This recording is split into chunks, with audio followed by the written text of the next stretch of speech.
teman-teman, gimana nih kabarnya hari ini? Nah, sekarang saya akan kembali membagikan pengalaman saya selama kuliah di kedokteran pada tahun pertama. Banyak nih yang nanya, mahasiswa kedokteran itu sudah mengenal mayat atau dikunci di kamar mayat waktu masa ospek? Nah, di sini saya akan menjawabnya. Check it out! Apa benar mahasiswa kedokteran itu pada semester pertama dikunci di kamar mayat? Nah, jawabannya itu tidak ya teman-teman. Pada semester pertama, kita itu memang diperkenalkan pada mayat di waktu masa pengenalan kampus atau kita sebutnya MPPK. Nah, di situ ada yang namanya tur kampus. Itu kali pertama saya bertemu dengan yang namanya mayat atau kadaver. Nah, di sini pada saat tur kampus itu semacam wisata di dalam kampus. Nanti ada senior yang menemani tiap kelompok. Kemudian kita diperkenalkan bangunan-bangunan yang ada di dalam kampus dan kegunaan bangunan itu, termaksud laboratorium yang akan kami gunakan selama kuliah preklinik 3,5 tahun. Nah, laboratoriumnya itu kan banyak, salah satunya adalah laboratorium anatomi. Anatomi itu ilmu yang mempelajari tentang struktur tubuh makhluk hidup. Nah, mata kuliah ini atau departemen ini akan kita temukan pada materi biomedik 1, biomedik 2, dan biomedik 3. Nah, pada materi biomedik 1, biomedik 2, dan biomedik 3 ini yang kita akan saksikan itu adalah bagian dari kadaver sesuai dengan materi yang kita pelajari.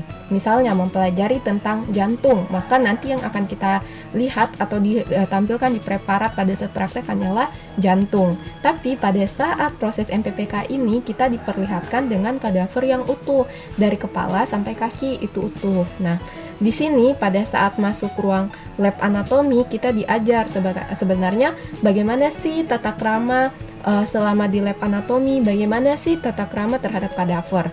Karena kadaver bagi mahasiswa kedokteran sama halnya dengan guru. Jadi kita juga harus bertindak sebagaimana kita bertindak pada guru kami. Beberapa aturan-aturan itu ketika masuk lab anatomi yaitu kita tidak boleh mencela kadaver, kita tidak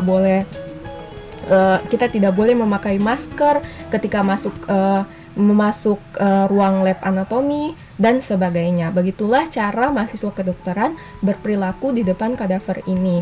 Di situ kita diperkenalkan tuh aturan-aturan ini, tapi tidak sampai dikunci kok. Lalu bagaimana first impression saya ketika ketemu kadaver pertama kali? Kalau dari saya pribadi sih sebenarnya karena kayak biasa saja, karena sudah mempersiapkan mental 2 atau 3 hari sebelum masuk ke lab anatomi ini. Seperti ya bagian dari pilihan saya loh. Jadi kayak ketika masuk cuma lihat ini yang namanya kadaver, dan bentuknya juga agak berbeda sebenarnya dengan mayat yang seperti kita saksikan biasanya ketika mayat yang sudah baru meninggal. Nah, itu agak berbeda dengan yang kita praktekkan karena ini kan mayatnya sudah agak lama.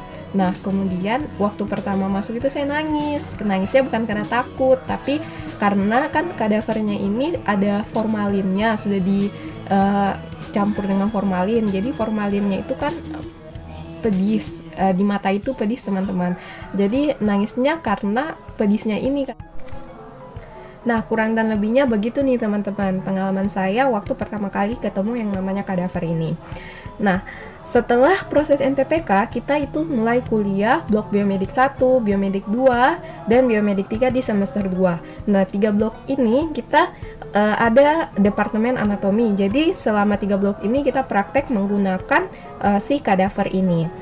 Jadi kita itu mulai menggunakan kadaver pada saat materi muskuloskeletal. Dan mungkin bagi kalian yang baru masuk kedokteran, nanti kalau menurut saya materi yang paling susah di awal semester itu adalah materi yang berkaitan dengan si anatomi ini, karena dia menurutku agak sedikit ribet cara mempelajarinya, karena kan kita harus ingat letaknya, bentuknya seperti apa, ingat nama latinnya. Nah, di situ kalian harus benar-benar menemukan cara belajar yang paling efektif menurut kalian.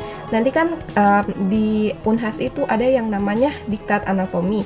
Jadi kalau saya sendiri pelajarinya dengan cara baca diktat sambil mencocokkan apa yang dibilang di diktat dengan ini di atlas anatomi. Nah, atlas anatomi yang saya pakai itu adalah Netter. Kemudian saya juga imbangi dengan mencatat. Jadi apa yang saya baca, apa yang saya lihat, saya catat, dan kemudian pada saat hari akan mendekati ujian, saya membaca ulang materi-materi yang telah saya pelajari. Jadi semangat buat kalian yang baru diterima di FK. Semoga semester 1-nya lancar jaya. Sekian dari saya, jangan lupa subscribe ya teman-teman. Dadah!